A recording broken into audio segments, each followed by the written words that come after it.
Greetings and salutations and welcome back to Colin's Last Stand right here on YouTube. My name is Colin Moriarty. I appreciate you taking the time out of your day to be here. I hope you're doing very well, and I hope you're excited about this video that I'm doing today, which is specifically going to focus on 2020 presidential candidates. More specifically, the 9 presidential candidates that I think are going to run in 2020, or at least openly flirt with the idea in a couple of years when those decisions have to be rendered in full. So the reason that I think doing this video is actually so important in a sense and so timely even in 2017, even though it's very early, is so we can have a foundation for future conversations, and I can point back to this one because I actually wanted to do a video on dark horse candidates and all of that, and who would be like an unlikely or an unusual person or a group of people that would get in on the election in 2020. And before we do that, I should probably like set the table and tell you who I think is going to be involved in some way, shape, or form. So consider this a conversation. I'm interested to see what you think of the video, who your candidates would be, where you think things kind of stand right now. I always talk about the 2008 election when Obama took on McCain, where in late 2006, early 2007, I was like, it is a lock, Hillary Clinton versus Rudy Giuliani, and we know how that all turned out. So again, speculation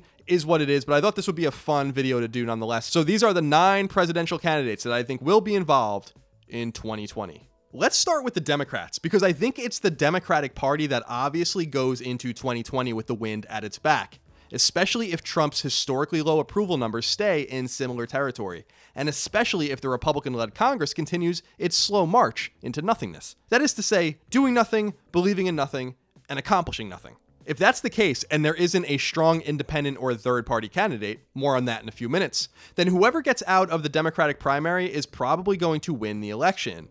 The thing that Democrats have to keep in mind this time around is to elect someone strong, moderate in some ways, progressive in others. Someone who can speak to independents and moderate Republicans just as much as he or she can speak to Democrats across the left-wing spectrum. That's why I think that while Senator Elizabeth Warren of Massachusetts will run, she may not be the best pick, because she brings a ton of far-left baggage that may just serve to weigh her down.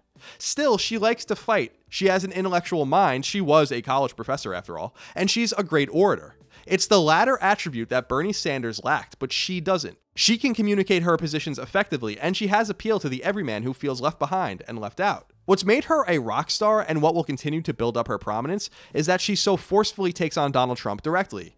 She did so during the campaign, and she continues to be one of his biggest critics today. She's not going to win over many Trump voters, but she doesn't have to. Instead, she has to get the independents excited and the Democratic base riled up. The latter won't be hard. The former could be a challenge. Still, Warren will absolutely be a player in 2020. Speaking of Bernie Sanders, he may very well take a shot again, but you have to keep in mind that the man would be 79 years old when he took the oath of office in January of 2021. That's not exactly elderly by modern 21st century standards, but it's going to be a problem for him if he decides to run. His bigger problem, though, is Elizabeth Warren, who would make for a much more effective candidate, as they hold many of the same ideals and political positions. What I think hurts Sanders most is that his policy prescriptions are completely unrealistic, and more people managed to catch up with that reality once he lost the race to Clinton, and people had a chance to gain distance from the excitement and ground themselves in what's actually real. He proposed $33 trillion of new spending over a 10-year period during the campaign as an example. His window may be closed for more than just his age, but there are plenty of people who think he'll make another go at it, and either way, he's going to be a powerful surrogate for whoever gets the nod. Joe Biden is the third option. Biden is someone with moderate credentials, a ton of experience in both the legislative and executive branches, and he's someone, frankly, a ton of people really like. Hell, I like Joe Biden, and I don't consider myself remotely a Democrat. If he ran in 2016, I would have gladly voted for him over Trump and the third-party clown bus that I attached myself to. Joe Biden has what it takes to be president, and I think he knows more than anyone that if he decided to jump into the 2016 race, he would have beaten both Clinton and Sanders in the primaries, and would probably be president right now. Just watch the episode of The Circus when they talk to him about just that. It's written all over his face. Biden's appeal to blue-collar, middle, and working-class workers is a major strength, especially because the Democrats have inexplicably lost that entire, reliable voter contingent in recent years. This is the very block of voters that delivered Trump a win, so if Biden were to run and Trump was his opponent, Trump would be weakened greatly. Then again, Biden suffers from an identical issue Sanders does: age. Biden would be 78 upon taking the oath of office in 2021. In some ways, my 3 picks seem obvious and also unlikely, with the exception probably of Elizabeth Warren, who I think everyone agrees is going to be involved in some way, shape, or form. Still, I think that it's interesting to begin with this group of 3 because this is really when, it all comes down to it, the 3 strongest candidates that the Democrats can really rely upon. But they all lack something in particular, which is youth. And that's where a lot of discussions around Cory Booker and Kamala Harris and some others really come up and really come into play, and I think are interesting. Still, Booker and Harris will probably be in the Dark Horse episode when I do it a little later, because I'm not sure that either really wants to get involved. And as my father used to say about political candidates, specifically when we would talk about George Pataki running for president out of New York, they're just not strong enough. The situation with the Republicans is a little different, because I'm largely working under the assumption that Donald Trump won't run in 2020. I know he has a committee working towards his reelection, but I don't think he'll run again for multiple reasons. The first of those reasons is that assuming Trump is innocent of all charges leveled at him and that he survives until 2020, he wouldn't want to risk exposing himself to losing. Trump lost the popular vote by millions, and his electoral college vote hinged on 50,000 voters or so in 3 states. It'll be hard to pull that off again, impossible to pull it off if he doesn't get his act together. The second reason, as we'll get into in a minute, is that Donald Trump is absolutely, positively getting primaried in 2020. There's literally no doubt about it. Primarying a sitting president doesn't happen very often, but it does happen, usually with disastrous results for all those involved. The most famous examples in somewhat recent memory revolve around the 1976 and 1980 elections, in which President Ford was challenged by Ronald Reagan and President Carter was challenged by Ted Kennedy, respectively. Neither primary challenge worked, but you'll note that both Ford and Carter ended up losing the general elections conducted those years. Of course, the third reason is that Trump is either removed through impeachment or resigns under threat of impeachment before 2020 occurs, which would leave Mike Pence in waiting. Now, Mike Pence isn't quite the boogeyman so many Americans believe he is, but he's also outside of mainstream America on some issues, including fairly substantial social issues that are becoming increasingly important to Americans across the political divide. Pence would need to evolve fairly quickly on a portion of these issues to be viable with independent voters specifically, which, as always, hold the keys to the White House in their hands. Mike Pence suffers from a couple of issues that I think keep him from winning the primary, though, should he run at all. For starters, his proximity to and defense of Trump, understandable for a VP of course, will injure him. Anything stupid Trump did or said that Pence was in the vicinity of is going to hurt him. Pence is also milquetoast and boring, which will contrast poorly with Trump, even if that's probably what America needs right now. In many ways, Pence might be kind of like a Walter Mondale or Dick Cheney, a non-starter who may try like Mondale or not even bother at all, like Cheney. This leaves a man who has made no real secret that he's probably going to make another run in 2020, John Kasich.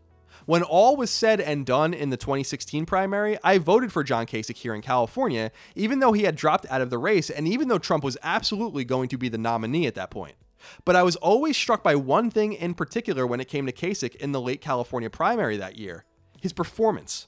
Pretty insane for a dude who wasn't even in the race at all. The thing about John Kasich is that he's an adult, and that can and will go a long way if he decides to go head-to-head with Trump in an incumbent primary. A not so insignificant portion of the Republican electorate would have probably voted for Kasich instead of whoever else if they had a do-over, and Kasich would have been a logical, moderate, relatable, and normal candidate from a swing state who has actual political accomplishments accompanied by political chops. Hell, I may even temporarily rejoin the Republican Party just to cast a vote for him, should he run. So a lot of people think it's crazy that Trump would be primaried or that Trump wouldn't run again, but I really do believe in my heart that Trump will be primaried and that Trump won't expose himself to losing should he still be in office in 2020. And I say that more as a caveat. I still believe that he's going to serve out his term. I just don't know that he can win. Remember, if it wasn't for the Electoral College, which I don't disagree with, but if it wasn't for the Electoral College, he wouldn't have won at all. If the race between Donald Trump and Hillary Clinton did anything to the American electorate, it was to prove once and for all that a third choice is desperately needed. And in 2020, as sure as the sun comes up tomorrow, we're going to get a third choice. Not a wacky green candidate or a libertarian who skims a few points. We're going to get a candidate that won't win it all, but will greatly impact the political ecosystem both in 2020 and beyond, and may even carry a few states in the process. Don't just think it's possible, count on it, because it's going to happen. First up is the man most obviously running for office in 2020, Mark Zuckerberg. The young, educated, suave, and savvy founder of Facebook is clearly all in on 2020. Every move he makes, every appearance he makes, every choice he makes, all hinges on the obvious. Interestingly, there's a lot of speculation surrounding if Zuckerberg is a Republican or a Democrat at heart, political organizations he's intimately connected to have given generously to both. But if you listen to him speak, you'll realize he's very much a liberal, which is totally fine. There's room for a liberal independent candidate. What's curious about Zuckerberg, however, is how ill-prepared he seems to be for this arena, even after all of his preparation, even with all of his money, even with all of the resources at his disposal. Knowledge and smarts won't win political elections alone, and when I first heard him speak about politics not too long ago, he sounded, well, not good. It wasn't what he was saying, but how he was saying it. All I could think was, this is the guy that's going to rally the troops? I don't think so. Zuckerberg will get in, to be sure, but I think it's going to be an expensive distraction. Speaking of distractions, The Rock is pretty open about getting in, having let the information loose in an interview some months back, and then reaffirming it when asked again. Dwayne Johnson, which is his real name, has a lot going for him. He's famous, everyone knows who he is, and here's the biggest advantage he holds. He's extremely well liked.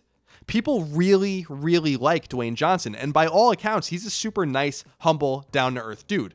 In the political game, which hinges so much on optics and so little on actual substance, The Rock could be a real game changer. Not that Johnson doesn't have any substance, he seems smart and I'm sure he knows a thing or two, but it's here with the issues that he may find himself a little out of sorts. Still, Johnson doesn't fit into the duopoly, and should he run, I hope he stays far out of it. His 1-2 will be realness and likability. He just has to be careful not to destroy his brand in the process. To me, though, the person who I think would make for the most compelling third-party candidate, certainly since Ross Perot in 1992, and maybe even Theodore Roosevelt in 1912, is Mark Cuban, super rich entrepreneur, investor, and owner of the Dallas Mavericks. Like The Rock and Zuckerberg, Cuban has made nods towards his own 2020 run, though it hasn't been nearly as overt. And sadly, out of these three possible independent candidates, I feel like Cuban has the most upside, yet also is the least likely to run when push comes to shove. In a lot of ways, he has the most to give, yet also the most to lose. Cuban reportedly voted for Clinton in 2016, yet also openly sides with many Republican policies, which makes him a perfect fit for the snug middle ground. He can self-fund, he's well known to the American populace, which means he doesn't have to work as hard in the name and recognition contest.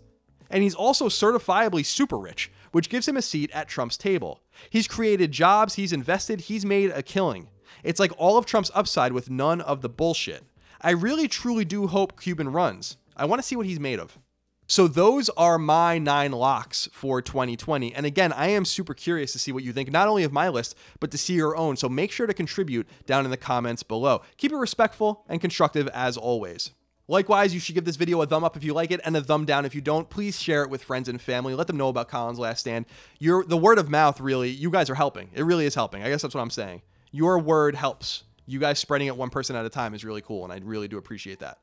Also remember, Colin's Last Stand is fully independent and ad-free, and that's because of the support that thousands of viewers of CLS give the show over at patreon.com/ColinsLastStand. For $1, $2, $5, $10 a month, whatever you can give, you get special perks over there on Patreon, and you allow an independent venture like this to exist, to grow, to survive, and to thrive. And I really, really do appreciate you from the very bottom of my heart. All right, that's it for this episode of Colin's Last Stand. Again, thank you so much for being here.